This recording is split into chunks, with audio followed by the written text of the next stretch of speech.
Good morning, good afternoon, good evening, whenever you're watching this video. I hope you're all doing well. Today's May 15th. Your Avogadro's combined gas law homework is due at noon today, the 15th. This homework is due on the 19th of May. Last lecture, I talked about STP, and that's going to pop up on the homework today. So just refer back to that in case you're confused. Still talking about gases and pressures and temperatures and all that type of stuff. So remember that 1 atmosphere still does equal 760 millimeters of mercury. So ideal gas law, combination of Boyle's, Charles, and Avogadro's law. PV equals nRT. Everything should look familiar here. Actually, R should look a little familiar.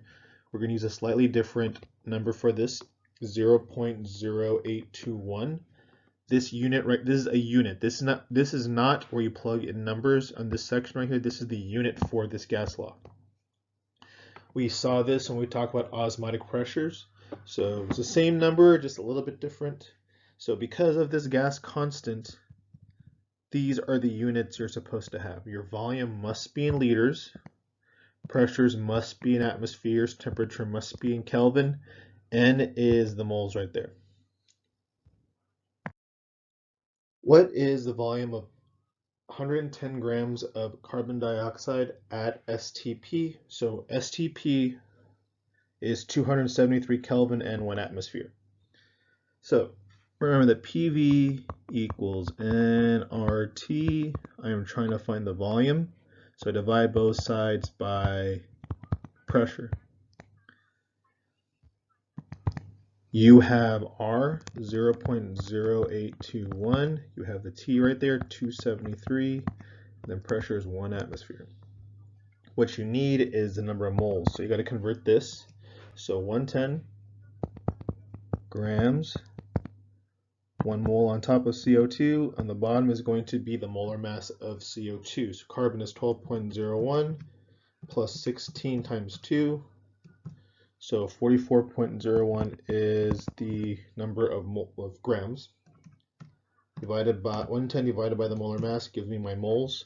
So this is approximately 2.499. Keep your numbers on your calculator when you do this. Multiply 0.0821 times 273 and divided by 1 just to be consistent. So the answer you got was 56.0205, 2 sig figs right there. So this is going to be 56 liters. Box it in.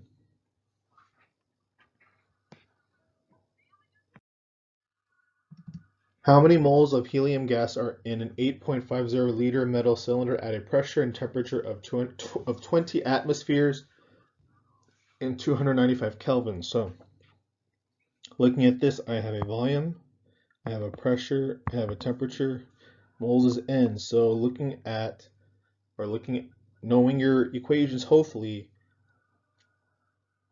the only one you can really use is PV equals nRT, and I'll repeat this one more time. R is a value you already have and it's given to you, so I'm not going to tell you every single time, you just have to know that. So I'm trying to solve for N, so divide both sides by RT. So plug in P, 20 atmospheres, plug in your volume, divided by 0.0821 and then 295. That's my moles.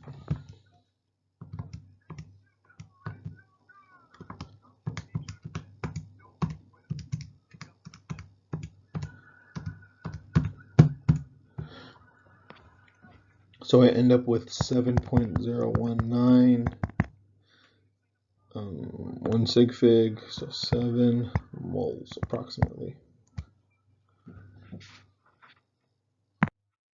Dalton's law, so he looks at partial pressures. So the total pressure of a gas is the sum of all the partial pressures of the individual gases in the container. So the total pressure of a given gas is going to be all of the pressures of each individual gas that make up that whole gas, if you will. So one of the examples we will talk about in a minute is the atmosphere. And you should know or recognize those percentages from biology or from stuff you already know. So here's the actual law itself. P total, so pressure total equals a pressure plus 1, 2, 3, etc. So these are just random gases, if you will, random partial pressures. You got to add them up, and that will equal a total. Moving on, one of the pertinent examples of Dalton's law is actually our atmosphere itself. It contains a mixture of gases, and it helps protect us from UV radiation, warms the earth via the greenhouse effect, which you should know about already, and helps prevent extreme differences between daytime and nighttime temperatures by insulating the planet, if you will, and its gases. The most common gases in the atmosphere are nitrogen and oxygen. 78% is nitrogen N2 or dinitrogen gas, and 21% is oxygen. Argon, carbon dioxide, and many other ones are part of that small percentage. They make up less than 1% of the mixture of gases, if you will. There's also water vapor, and there are also small particles called aerosols in the atmosphere. So these aerosols are dust, spores, pollen, salt from sea spray, volcanic ash, smoke, and more. So you can see that the literal atmosphere that we have is an example of Dalton's law. All of these gases have their own pressures, and if you were to add them up, so to speak, that will be the total. The gas will be the total. The total pressure of all those gases will be the total pressure of the gas itself as a whole. So there are different layers we're going to talk about, and I'm going to ask questions about these. So I may not address it particularly in the lecture, but you might want to watch the videos I posted on Google Classroom. So as you go up from the surface towards the top, quote unquote, top of the atmosphere, it gets less dense and it's lower in pressure. So the further away you get from the surface going up, if you will, the pressure is less. Conversely, if you go diving, that's when the pressure increases, going towards the ocean floor. So there are several different layers or regions we're going to talk about, and each has specific pressures and phenomena, different temperatures, etc. But we're going to focus on the different things you can find in those different layers. Okay, so in the troposphere, that's where we live. This is where most clouds are formed, where weather occurs mostly. Next, we go up to the stratosphere. This contains the ozone layer, which we talked about in biology, the jet stream. That's a lot where aircraft travel. And this is also where you'll tend to find volcanic ash and all that type of stuff in the stratosphere when it explodes, or if you will, if the volcano erupts. I'm sorry, that's where the smoke and ash go up into the stratosphere. The mesosphere, this is where meteorites tend to burn up. Thermosphere, this is where the northern lights are, the aurora borealis, and exosphere is space.